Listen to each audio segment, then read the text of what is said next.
एक बार महात्मा बुद्ध एक गांव में ठहरे हुए थे। वे प्रतिदिन शाम को वहां पर सत्संग करते थे।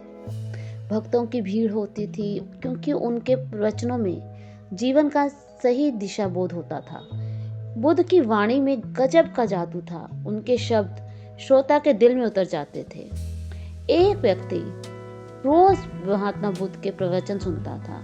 एक दिन जब प्रवचन समाप्त हो गए तो वह बुद्ध के पास गया और बोला, महाराज, मैं काफी दिनों से आपके प्रवचन सुन रहा हूँ, किंतु यहाँ से जाने के बाद मैं अपने घर में, अपने गृहस्थ जीवन में उसका सदाचरण नहीं कर पाता।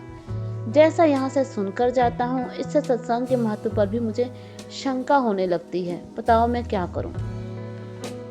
बुद्ध ने युवक को बांस की एक टोकरी देते हुए कहा कि इसमें पानी भरकर लाओ।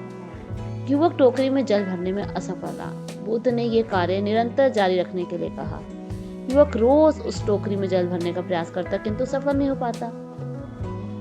कुछ दिनों बाद बुद्ध ने उससे पूछा, इतने दिनों से टोकरी में लगातार जल डालने से क्या टोकरी में कोई फर्क नजर आया तुम्हें? युवक बोला, एक फर्क जरूर नजर आया है। पहले टोकरी के साथ मिट्टी जमा होती थी, अब वह साफ दिखाई देती है।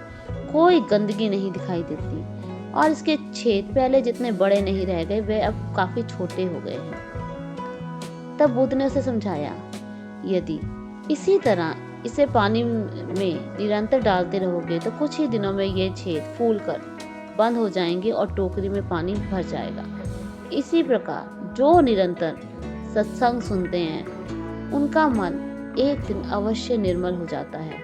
अवगुणों के छिद्र भरने लगते हैं और गुणों का जल भरने लगता है। युवक ने बुद्ध से अपनी समस्या का समाधान पा लिया था। निरंतर सत्संग करने से दुर्जन भी सज्जन हो जाते हैं, क्योंकि महापुरुषों की पवित्र वाणी उनके मानसिक विकारों को दूर कर उनमें सद्विचारों का आलोक प्रसारित कर देती है।